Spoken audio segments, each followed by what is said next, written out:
আসসালামু আলাইকুম। কেমন আছো বন্ধুরা? আশা করি ভালো আছো। আল্লাহর রহমতে আমিও তোমাদের দোয়ায়ও ভালোবাসায় আলহামদুলিল্লাহ ভালো আছি। এই তো আমার আচারগুলা অনেক দিন হয়েছে, তোমরা দেখছো ছাদে আমি রোদে দিতেছি। এই হলো আমার আচারের ফাইনাল লুক। আজকে নিয়ে আসলাম, মোটামুটি না পুরোপুরি আমার আচারগুলো একদম শুকিয়ে গেছে পারফেক্টভাবে। যাই হোক, এই তো আমার আমশিটা। আসলে এগুলো আমার সবই আমার মায়ের ভালোবাসা। আমার মায়ের ভালোবাসা আমার জন্য, আর আমার ভালোবাসা আমার বাচ্চাদের জন্য, এটাই স্বাভাবিক। তবে আমি এবার আচার, আমশি, মোরব্বা কোনোটা দেওয়ারই কোনো ইচ্ছা বা খেয়াল কোনোটাই ছিল না। কিন্তু আমার মা যখন শুনলো যে আমি কোনো আচার, আমশি বা মোরব্বা কোনোটাই এবার কিছুই দিলাম না, তো মাঝখান দিয়ে আমি একদিন আমাদের বাড়িতে গেছিলাম, একটা ভিডিওতে বলছিলাম।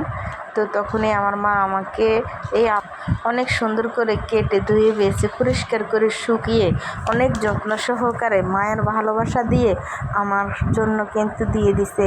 আমি বাসায় এসে এই আমগুলোর আচার দিলাম, কিছু আমশি দিলাম, আবার মোরব্বাও দিলাম। আচ্ছা, যাই হোক, আমার মা আমাকে ভালোবেসে এইগুলা দিছে। আমিও আবার পরম যত্নে আমি আমার ছেলের জন্য, আমার ছেলে কিন্তু বিদেশে থাকে, আমি আমার ছেলের জন্য অনেক যত্ন সহকারে আচারগুলো দিয়ে সুন্দর করে শুকিয়ে তুলে রাখবো। তো আসলে বাহিরে রাখলেও অনেক দিন থাকবে, ফ্রিজে রাখলেও থাকবে, তারপর আমি ফ্রিজেই রেখে দেবো, কারণ যখন মন চাইবে। আমার কিন্তু গতবারের আমশি আচার এখনও আছে, মাশাআল্লাহ অনেক ভালো।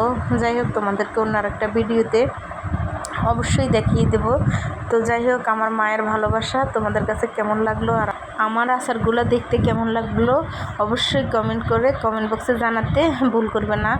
এই তো দেখো, সত্যি বলছি যে আমার আচারগুলো যেমন তেমন, মানে আমসত্ত্বটা এতটা লোভনীয় হয়েছে, দেখতে যেমন তেমন, খাইতে কিন্তু তার চেয়েও বেশি দুর্দান্ত হয়েছে। যদিও তোমাদের সাথে শেয়ার করতে পারতেছি না, তো যেতটুকু পারলাম ঠিক অতটুকুই শেয়ার করলাম। তো বন্ধুরা, আজকের মতো এই পর্যন্ত, চলে আসবো অন্য কোনো ভিডিওতে। আল্লাহ হাফেজ।